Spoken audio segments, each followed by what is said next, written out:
Good evening, guys. I thought since I am reading my book that I would share an excerpt from Cupid's Poisoned Arrow. Tonight is cards night. My husband is out. I've got all four kids in bed, so I'm just enjoying myself with a book and a glass of wine. And so let's dig in.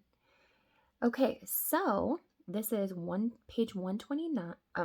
Page 121 of Cupid's Poison Arrow, The Passion Cycle. And so let's talk about testosterone. Testosterone increases dopamine. Does it make him more susceptible to novel mates so he doesn't pester his previous, possibly pregnant mate? Is it but one domino in a larger neurochemical problem? Neither? Both? No one yet knows. One thing is certain: during their counterpart of this cycle, male rats only bother to get it up and get it on for novel females. Past hookups just don't raise their dopamine. This is the Coolidge effect, a form of habituation in which a mammal experiences low dopamine in response to the existing mate, and a thrilling surge of dopamine in response to a novel mate. The neurochemistry that urges us on to additional mates is our gene's secret weapon, the poison on Cupid's arrow. Incidentally, no one knows what testosterone levels do in men practicing carezza, intercourse without orgasm. However, abstaining from sex and engaging in less sexual activity, or orgasms, actually elevate men's testosterone levels overall, compared with those who are more sexually active. Okay, and so here's a little message from someone named Steven. And he says, after 3 weeks of abstinence from orgasm, I'm feeling mighty surges. My self-image, never low, is becoming borderline self-admiration. My body is hardening. Stomach muscles are showing again. Without exercise, even after living off the holiday desserts since Christmas, where the orgasm craving urge was a weak, sit in a dark room urge. The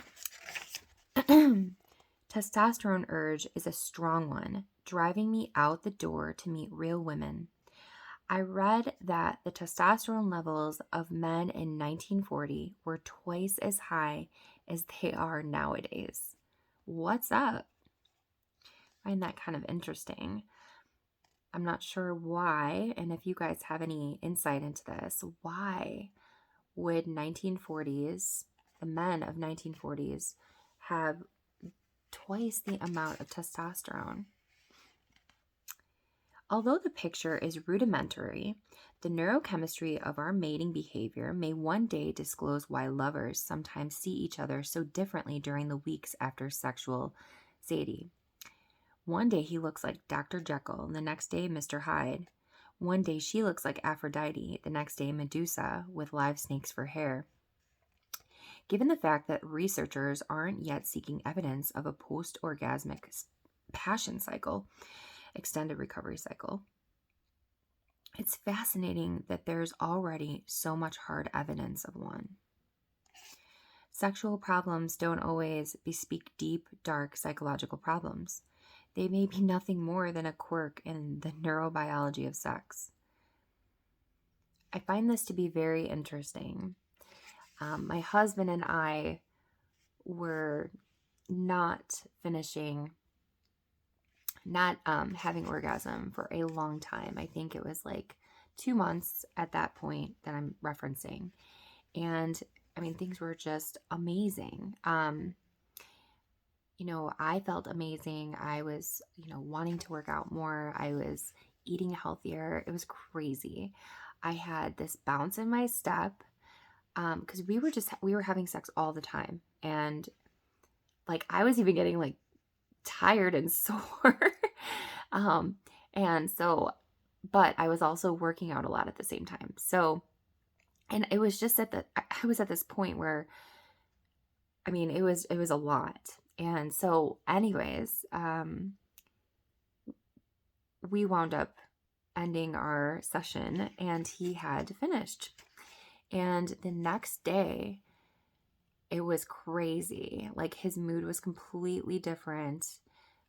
He was, he actually, because our experience was a very long time and basically took up a lot of our sleeping time and the majority of it. He was on very little sleep the next day. So it could have had that factor for why he acted the way he did. But something had come up where normally he would be so even keel about it. And the look on his face was just so different than what I was used to. He's a calm, cool, collected individual. And he was just very easily frustrated. Easily, I don't even say frustrated, agitated. Like his demeanor for one thing that went wrong that morning, I'll never forget it because like the look in his eyes was like not typically him. And I just looked at him and I said, I think this might have to do with last night. No one wants to admit that, you're having a discussion and of course, but it had to have because it was not his character at all whatsoever.